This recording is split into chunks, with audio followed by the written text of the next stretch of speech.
ગુજરાતીમાં આપનું સ્વાગત છે। હું છું આપની સાથે સંધ્યા। અંબાલાલ પટેલની મોટી આગાહી છે। અરબ સાગરમાં હલચલ જોવા મળશે। 23 ઓક્ટોબરથી ઠંડા પવન ફૂંકાવાની શરૂઆત થશે। 23 થી 26 નવેમ્બર ઉત્તર ભારતમાં ભારે હિમવર્ષા થતા ગુજરાતના હવામાનમાં પલટો આવી શકે છે। ગુજરાતમાં આ વર્ષે ભારે ઠંડીની શક્યતા છે। 22 ડિસેમ્બર બાદ હાડથી જવતી ઠંડી પડશે। ડિસેમ્બરમાં પણ ઠંડી અને માવઠાનો માર યથાવત રહેવાનો છે।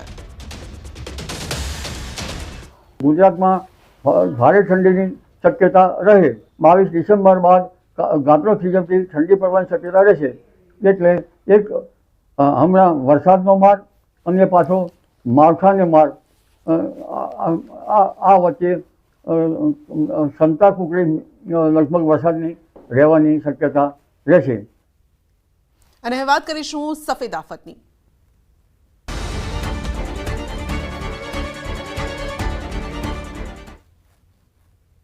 हिमाचल प्रदेशना लाहौल स्पीति जिल्लो बरफनी सफेद चादरथी ढंकाई गयो छे।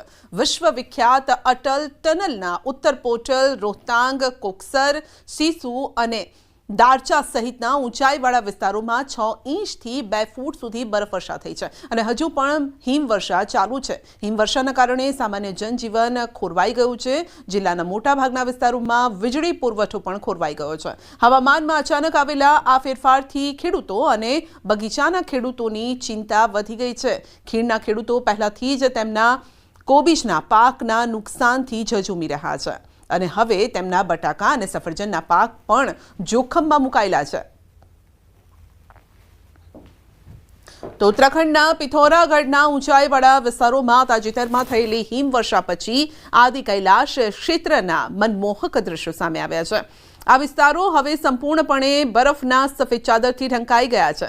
દ્રશ્યો જોઈને લાગી રહ્યું છે કે કુદરતે ચારે બાજુ પોતાના ખજાનાનો ભરપૂર સંગ્રહ કરી દીધો હોય। આદિ કૈલાશની મુલાકાત લેતા યાત્રાળુઓ માટે આ દ્રશ્યો આકર્ષણનું કેન્દ્ર બન્યા છે। યાત્રાળુઓ ફક્ત કૈલાશ પર્વતની મુલાકાત જ નહીં લેતા પરંતુ સ્થળોને તેમની યાદોમાં કેદ કરી રહ્યા છે। બરફના સફેદ ચાદરથી ઢંકાયેલ આ વિસ્તાર ચારે બાજુ ચાંદી જેવો લેન્ડસ્કેપ છે। उत्तराखंड में भारे हिमवर्षा थई रही है, जेना कारणे ऊंचा संतोपंथ ट्रेक पर 40 થી વધુ પ્રવાસીઓ ફસાઈ ગયા છે। તેઓ સુરક્ષિત રીતે બદ્રીનાથ ધામ પરત ફર્યા છે। રવિવારે 40 પ્રવાસીઓ સંતોપંથ ટ્રેક પર ફરવા ગયા હતા અને ચક્ર તીર્થ પછી અચાનક જ હવામાન બદલાઈ ગયું, જેના કારણે બધા પ્રવાસીઓ રસ્તામાં ફસાઈ ગયા। સોમવાર અને મંગળવારે ભારે હિમવર્ષા થઈ। પ્રવાસીઓ એક જ ટ્રેક પર ફસાયેલા રહ્યા। બુધવારે સાંજે બધા પ્રવાસીઓ સુરક્ષિત રીતે બદ્રીનાથ ધામ પરત ફર્યા અને જેના પછી વહીવટીતંત્રએ રાહતનો શ્વાસ લીધો છે। ભારે હિમવર્ષા પછી સંતોપંથ ટ્રેક હજુ પણ પ્રવાસીઓ માટે બંધ છે। સરહદીય વિસ્તારોમાં મનમોહક કુદરતી સૌંદર્ય અત્યારે ખીલી ઉઠ્યું છે। સતત 2 દિવસથી ભારે હિમવર્ષા થઈ રહી છે। ભારતીય સરહદ પર ખાસ કરીને માના પાસ, નીતિ પાસ વિસ્તારોમાં તાપમાન -10 થી -15 ડિગ્રી સેલ્સિયસ સુધી પહોંચી ગયું છે। હિમવર્ષા પછી આ પ્રદેશમાંથી જે છબીઓ સામે આવી રહી છે તે કોઈ સ્વર્ગથી ઓછી નથી। ચારે બાજુના ઊંચા શિખરો સંપૂર્ણપણે બરફની ચાદરથી ઢંકાયેલા છે, જે એક અદ્ભુત, સુંદર અને શાંત લેન્ડસ્કેપ બનાવે છે।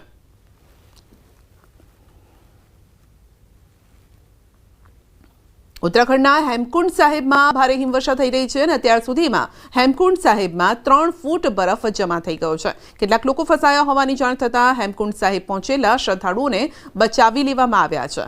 हेमकुंड साहेब खाते तैनात एसडीआरएफ टीमे तमाम यात्राळुओने 6 किलोमीटरना ट्रेकिंग ट्रेक द्वारा सुरक्षित रीते खंगरिया पहोंचाड्या छे અને ભારે હિમવર્ષા પછી ખંગરિયા અને અટલાકુડી વચ્ચે હેમકુંડ સાહેબ ટ્રેકિંગ ટ્રેક પર બરફ જામી ગયો છે અને જેથી મુસાફરોને અહીંથી પસાર થવામાં ઘણી મુશ્કેલીનો સામનો કરવો પડે છે। સ્થળ પર એસડીઆરએફ ટીમ તૈનાત કરાઈ છે। મુસાફરોને બહાર કાઢવાના પ્રયાસો કરવામાં આવી રહ્યા છે। हिमालयમાં 15,200 ફૂટની બર્ફીલા ઊંચાઈ પર સ્થિત શીખોના પવિત્ર તીર્થ સ્થળ ગુરુદ્વારા શ્રી હેમકુંડ સાહેબના દરવાજા ઔપચારિક રીતે બંધ કરવામાં આવ્યા છે। આ વર્ષની યાત્રા જે 25 મે 2025ના રોજ શરૂ થઈ હતી તે લગભગ 2.75 લાખ ભક્તોની અટૂટ શ્રદ્ધા સાથે ભવ્ય રીતે પૂર્ણ થઈ છે। સમાપન સમારોહ ખૂબ જ ભક્તિમય અને ભાવનાત્મક વાતાવરણમાં યોજાયો હતો અને જેને લગભગ 2000 ભક્તોએ નિહાળ્યો હતો। સમારોહની શરૂઆત સુખમણી સાહેબના પાઠથી થઈ અને ત્યારબાદ મધુર કીર્તન રજૂ કરવામાં આવ્યું છે, જેનો ઘણા ભક્તોએ લાહવો પણ લીધો.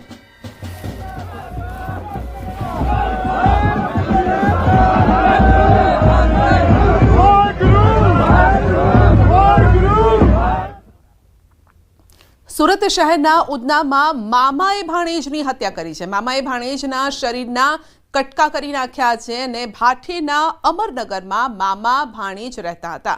કોઈ વાતને લઈને બંને વચ્ચે ઝઘડો થયો હતો અને મામા મોહમ્મદ ઇત્તેકાર ભાણેજ પર તીક્ષ્ણ હથિયાર વડે હુમલો કરે છે. 25 વર્ષીય અમીર આલમ ભાણેજનું મોત થયું છે. મામાએ લાશના કટકા કરી નાખી ખાડીમાં ફેંકી દીધા અને ભાણેજ અમીર આલમ 3 દિવસથી ઘરે ન આવતા પરિવારે ઉધના પોલીસમાં ગુમ થયાની ફરિયાદ નોંધાવી હતી અને પોલીસને મામા પર શંકા જતા સમગ્ર મામલો બહાર આવ્યો. પોલીસે મામા મોહમ્મદ ઇત્તેકારની અટકાયત કરી છે. ફાયરના જવાનોએ ખાડીમાંથી મૃતક અમીર આલમના શરીરના ટુકડા શોધી કાઢ્યા છે.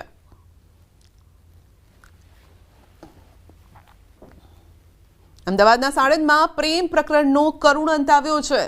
તો લોદરયાર્ડ ગામમાં 3 મૃતદેહ મળી આવતા ખળભળાટ મચી ગયો છે.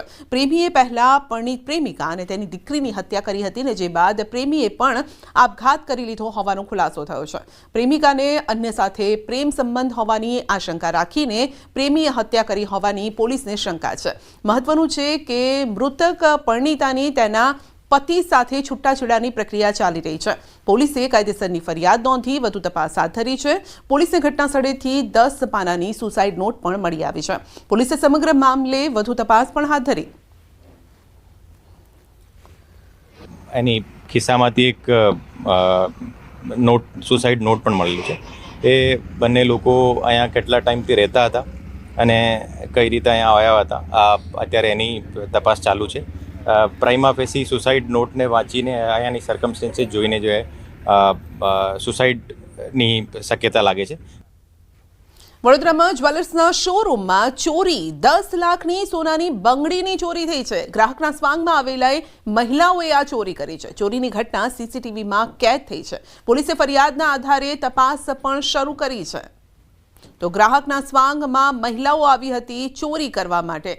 હાલ તહેવારની સિઝન છે અને ત્યારબાદ લગ્નગાળો પણ આવી રહ્યો છે, તો આ સમયે સોના ચાંદીની ડિમાન્ડ વધી જતી હોય છે અને આવા સમયમાં ગ્રાહક બનીને આવેલી મહિલાઓએ ચોરી કરી છે.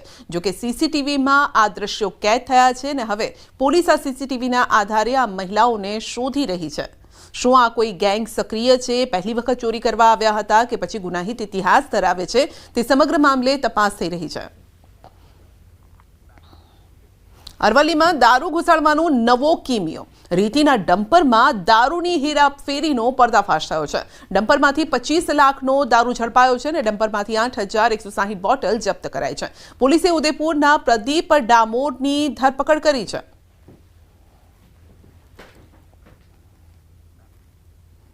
અમદાવાદની ગાયકવાડ હવેલી પોલીસે 34 ઘરફોડ ચોરીને અંજામ આપનારા આરોપીને મુંબઈથી ઝડપી પાડ્યા છે.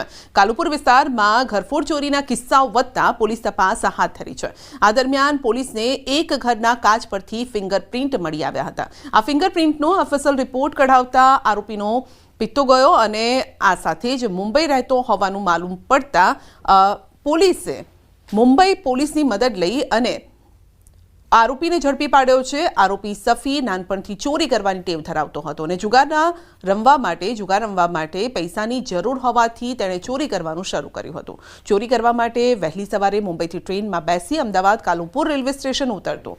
રેલવે સ્ટેશન પાસેના વિસ્તારમાં બંધ મકાનમાં ચોરી કરતો. સવારે ચોરી કરી રાત્રે ફરી મુંબઈ પહોંચી જતો હતો. આ આરોપીને અટક કરવા માટે મુંબઈ પોલીસ ક્રાઇમ બ્રાન્ચની મદદ લેવામાં આવી હતી અને એમણે પોતાની રીતે આ આરોપીની તપાસ કરતા એમને મળી આવ્યો હતો. એમણે ત્યાં અરેસ્ટ કર્યો હતો આરોપીને આ ગુનાના આધારે અને ત્યારબાદ અમે આ આરોપીની કસ્ટડી લઈ અને ગાયકવાડ હવેલી પોલીસ સ્ટેશન લાવી એની પૂછપરછ કરી અને પૂછપરછ દરમિયાન જાણવા મળ્યું કે આ આરોપીએ અગાઉ અમદાવાદ શહેરમાં 3 અન્ય જગ્યાએ પણ ઘરફોડ ચોરી કરી હતી. સુરત સાયબર ક્રાઇમ સેલમાં નોંધાયેલા 200 કરોડના ફ્રોડ કેસમાં સુરત એલસીબીને મોટી સફળતા મળી છે.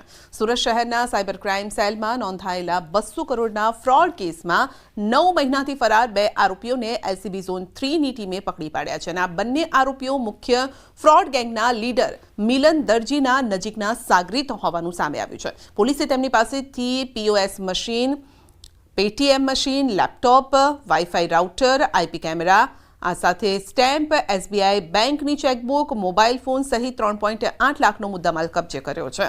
તો ગિસ્ટોક હેઠળ ગુનો નોંધવામાં આવ્યો છે. આરોપીઓના નેટવર્ક, ફાઇનાન્શિયલ ટ્રાન્ઝેક્શન અને કેટલા ભાગીદાર છે તેની પણ તપાસ હાથ ધરાઈ છે. जितने भी भोले लोग होते हैं, गरीब लोग होते हैं, उनके नाम का अलग अलग बैंक अकाउंट और फिर जो बैंक अकाउंट की किट्स जो होती हैं वो कमीशन बेसिस पे आगे डमी अकाउंट तरीके जो साइबर फ्रॉडस्टर्स होते हैं उनको प्रोवाइड करवाते हैं, जिससे कि यह होता है कि जितने भी साइबर क्राइम का पैसा है वो इन अकाउंट्स में ट्रांसफ़र हो जाता है और ट्रांसफ़र होने के बाद इनका अकाउंट का ट्रेस नहीं हो पाता और इन अकाउंट से विड्रॉ हो जाता है. બનાસકાંઠાના દાંતીવાડા ડેમમાં કોન્ટ્રાક્ટરના પુત્રની હત્યા, માછીમારીનો કોન્ટ્રાક્ટ કરતા યુવાનના પુત્ર પર હુમલો થયો છે. મોડી રાત્રે 4 શખ્સોએ પુત્ર પર હુમલો કર્યાનો આરોપ છે અને 4 શખ્સો પર યુવકને પાણીમાં ફેંકવાનો આક્ષેપ છે. યુવકે બહાર નીકળવાનો પ્રયાસ કરતા શખ્સોએ ધક્કો માર્યો હતો. અંગત અદાવતમાં હુમલો કર્યાનો ખુલાસો થયો છે. અગાઉ માછલી કાઢવા બાબતે ઝઘડો થયો હતો. છોટાઉદેપુરના અલીરાજપુરમાં 2 મહિલા વચ્ચે મારામારી થઈ છે. દોડા વેચતી બંને મહિલા વચ્ચે ઝપાઝપી થઈ. ઉગ્ર બોલાચાલી બાદ બંને વચ્ચે હાથાપાઈ પણ થઈ. સ્થાનિકોએ બંને મહિલાઓને છોડાવી પોલીસ સ્ટેશન લઈ ગયા અને કયા કારણસર મારામારી થઈ તે કારણ હજુ પણ અકબંધ છે. તો બંને મહિલાઓ ચોટલા ખેંચીને એકબીજા સાથે લડતી જોવા મળી હતી. અલીરાજપુરમાં 2 મહિલા વચ્ચે મારામારી થઈ હતી. દોડા વેચતી આ મહિલાઓ વચ્ચે ઝપાઝપી થઈ હતી અને એકબીજાને છોડવા માટે તૈયાર ન હતી. કેટલાક લોકો તેમને છોડાવવાનો પ્રયત્ન પણ કરતા જોવા મળ્યા. સુરતમાં ભાજપના નેતાઓ કાયદાનું છડેચોક ઉલ્લંઘન કરતા જોવા મળ્યા છે. નેતાજીએ એવા તો સીન સપાટા કર્યા કે પોલીસ પણ મૂક પ્રેક્ષક બની ગઈ હતી. નેતાજીએ પોલીસના જાહેરનામાના લીરે લીરા ઉડાવ્યા હતા. વોર્ડ નંબર 24ના પ્રમુખ પ્રકાશ ખેરનારે જાહેર માર્ગ ઉપર કેક કાપી જન્મદિવસની ઉજવણી કરી. ઉધનામાં આવેલા સાંઈબાબા સોસાયટીના ગેટ પરની આ ઘટના છે. કાર્યકર્તાઓ સાથે ફટાકડા ફોડ્યા અને જન્મદિવસ ઉજવ્યો હતો. જાહેર માર્ગ પર જન્મદિવસની ઉજવણી કરવા પર સુરત પોલીસ દ્વારા મૂકવામાં આવેલો છે પ્રતિબંધ, પરંતુ આ સાહેબને ખબર નથી. પ્રકાશ ખેરનારના જન્મદિવસની ઉજવણીનો આ વિડીયો સોશિયલ મીડિયામાં વાયરલ થયો છે. મીડિયામાં વાયરલ કાયદો બધા માટે એક સમાનનો આ કાયદો છે અને ઉધના પોલીસ હવે શું કાર્યવાહી કરે છે તે જોવાનું રહેશે. સુરતમાં ફરી અસામાજિક તત્વોનો આતંક જોવા મળ્યો છે. ભેસ્તાન આવાસમાં અરબાઝ બિલ્લી નામના યુવકે જાહેરમાં 2 વ્યક્તિઓને માર માર્યો હતો. તો પૈસા બાબતે બંને વચ્ચે માથાકૂટ થઈ હતી અને ત્યારબાદ મામલો મારામારી સુધી પહોંચી ગયો. હાલ બંને યુવકોને સારવાર માટે ખસેડવામાં આવ્યા છે અને સમગ્ર મામલે ડિંડોલી પોલીસ તપાસ પણ કરી રહી છે. એનો 7 દિવસ થયા છે ને જે છૂટ્યો કાયમ મારા વર પાસે છે ને પૈસા લેવા આવે એમ દીના. આ વખતે પૈસા નહીં આપ્યા તો શું કહે છે કે તને મારીશ અને માર્યો એમ. પછી શું કે ખબર પૈસા નહીં આપશે તો રાતના તને પતાવી દઈશ એમ કે તમારે ક્યાં જવાનું, મારા વરને ઇન્સાફ કોણ આપશે. રાજકોટમાં એમ્બરગ્રીસ એટલે કે વ્હેલ માછલીની ઉલટી સાથે એક શખ્સ ઝડપાયો છે. ગ્રાહક શોધતો હતો તે દરમિયાન એસઓજી દ્વારા તેને ઝડપી પડાયો છે. આજી ડેમ ચોકડી નજીકથી વિરમ બાવળિયાની એમ્બરગ્રીસના જથ્થા સાથે તેને ઝડપી પડાયો છે. તો 49,80,000ની કિંમતનો જથ્થો પણ ઝડપાયો છે. વિરમ અમરેલીના કરિયાણા ગામનો વતની છે. એમ્બરગ્રીસનો જથ્થો જીતુ કોળી દ્વારા આપવામાં આવ્યો હોવાનું તપાસમાં ખુલ્યું છે.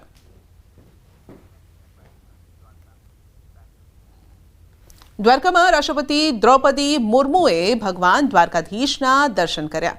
રાષ્ટ્રપતિ દ્રૌપદી મુર્મુ ગુજરાતના પ્રવાસે છે ને ત્યારે તેઓ આજે પોલીસના ચુસ્ત બંદોબસ્ત વચ્ચે રૂક્ષ્મણી મંદિર હેલીપેડ ખાતેથી બાય રોડ દ્વારકાધીશના દર્શન કરવા પહોંચ્યા હતા. જે બાદ તેઓ દ્વારકાધીશની શૃંગાર આરતીના દર્શન અને પૂજા અર્ચના કરી હતી. મંદિરના પૂજારી પરિવાર દ્વારા પાદુકા પૂજન કરવામાં આવી હતી અને જે બાદ તેઓ દ્વારકા સર્કિટ હાઉસ ખાતે રવાના થયા હતા.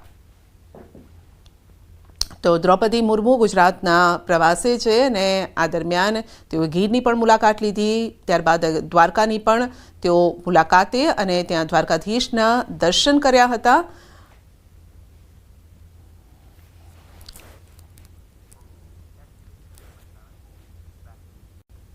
મહેસાણા વાઇબ્રન્ટ ગુજરાત રિજિયોનલ કોન્ફરન્સથી ઉત્સાહનો માહોલ છે. બિઝનેસમેન હરેશ કરમચંદાનીએ વાઇબ્રન્ટ ગુજરાત રિજિયોનલ કોન્ફરન્સને આવકારી છે. જણાવ્યું છે કે હાઇફન ફૂડ્સના 2 મેન્યુફેક્ચરિંગ યુનિટ શરૂ થઈ ગયા અને 3જા યુનિટનું કામ ચાલુ છે. આવતા વર્ષે 3જા યુનિટમાં કમર્શિયલ પ્રોડક્શન શરૂ થશે અને સાથે જ તેમણે ખેડૂતોને એગ્રીમેન્ટ બેઝડ બાયબેક બેઝડ ફાર્મિંગનો લાભ લેવા જણાવ્યું છે. આના થકી ખેડૂતોને સીધો લાભ મળશે. તો હાલ 7,500 ખેડૂતોને લાભ મળી રહ્યો છે અને જે આંકડો 20,000 સુધી પહોંચી શકશે.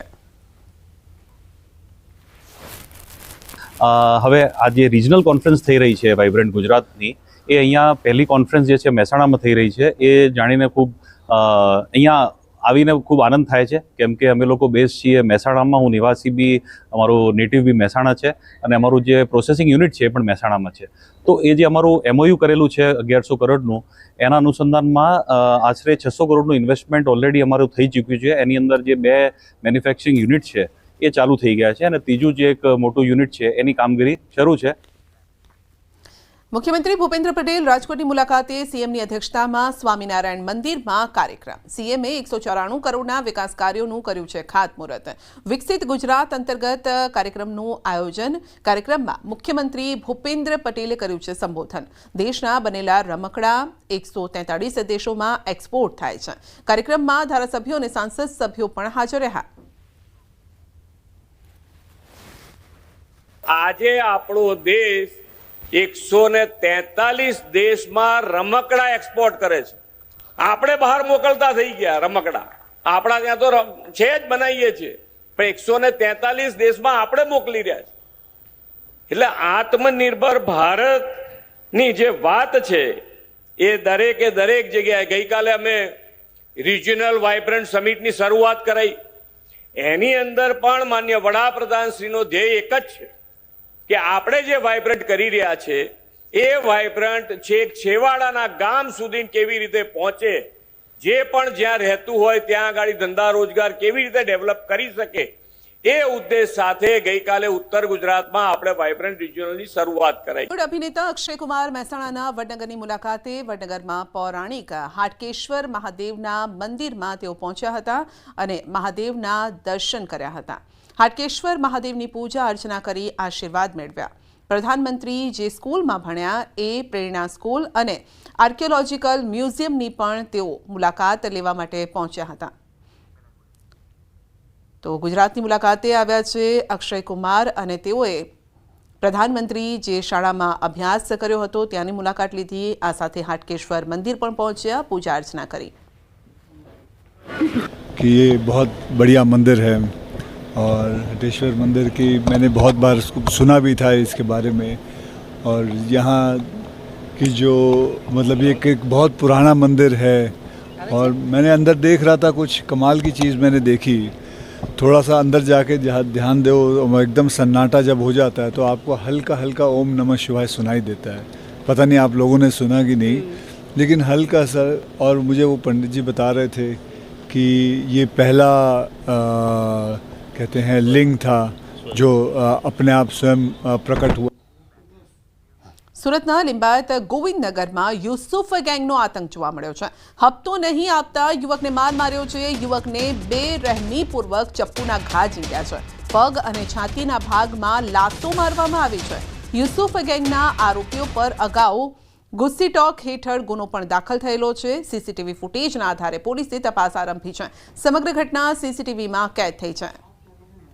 વધુ અપડેટ મેળવીશું સંવાદદાતા કીર્તેશ પાસેથી. જી કીર્તેશ, ફરી એક વખત યુસુફ ગેંગનો આતંક.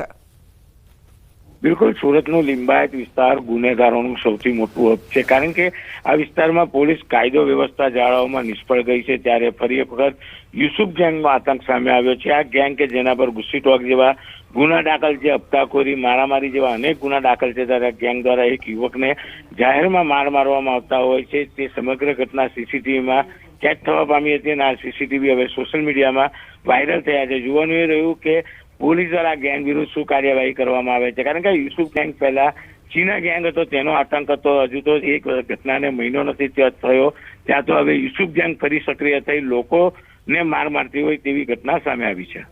જી, આપનો આભાર. વલસાડ જિલ્લામાં પોલીસે વધુ એકવાર નશીલા રેકેટનો પર્દાફાશ કર્યો છે. મોટા હાઇબ્રિડ ગાંજાના જથ્થા સાથે 2 શખ્સોની ધરપકડ કરી છે. એસઓજીની ટીમે વાપીના નામધા વિસ્તારમાં વોચ ગોઠવી હતી, જ્યાંથી એક કારમાં પસાર થતા શંકાસ્પદ યુવકો દીપક જયસ્વાલ ઉર્ફે લંગડા અને મનીષ તિવારી ઉર્ફે ચીનુને અટકાવ્યા છે. તો તપાસ દરમિયાન બંને પાસેથી ₹12.87 લાખની કિંમતનો હાઇબ્રિડ ગાંજો ઝડપી પડાયો છે. સાથે જ કાર અને અન્ય સામાન મળીને કુલ ₹17.96 લાખથી વધુનો મુદ્દામાલ જપ્ત કર્યો. હાલ પોલીસે વધુ તપાસ હાથ ધરી છે. આગામી દિવાળીના પર્વને લઈને ઝાલોદ પોલીસ દ્વારા વેપારી સાથે બેઠક યોજાઈ. દિવાળી પર્વ દરમિયાન કોઈ અનિચ્છનીય બનાવ ન બને તે માટે ડીવાયએસપીના અધ્યક્ષ સ્થાને ઝાલોદ પોલીસ મથકે સોના ચાંદીના વેપાર કરતા વેપારી સાથે બેઠક યોજાઈ હતી, જેમાં કોઈ પણ શંકાસ્પદ વ્યક્તિ જણાઈ આવે અથવા તો કોઈ અનિચ્છનીય બનાવ બને તેવી પરિસ્થિતિમાં પોલીસને જાણ કરવા, સીસીટીવી ચાલુ રાખવા માટે પણ સહયોગ આપવા જેવી બાબતોની માહિતી આપવામાં આવી. ઝાલોદ વિસ્તારના અલગ અલગ વિસ્તારમાંથી આવેલા સોની વેપારીઓ સાથે તેમને દિવાળીના તહેવાર દરમિયાન સાવચેતી શું રાખવી અને શું રીતે કાર્યવાહી કરવી, પોતાના સીસીટીવી ચાલુ રાખવા, પોતાની જે લોકિંગ સિસ્ટમ છે એ ચાલુ રાખવી, કોઈ પણ અજાણી અનનોન વ્યક્તિ હોય એમની સાથે નાણાકીય લેવડ દેવડ કરતી વખતે શું ધ્યાન રાખવું, બરાબર, તે બાબતે એમને અવગત કરવામાં આવ્યા. બુલેટિનમાં આટલું જ. રજા આપશો. નમસ્કાર.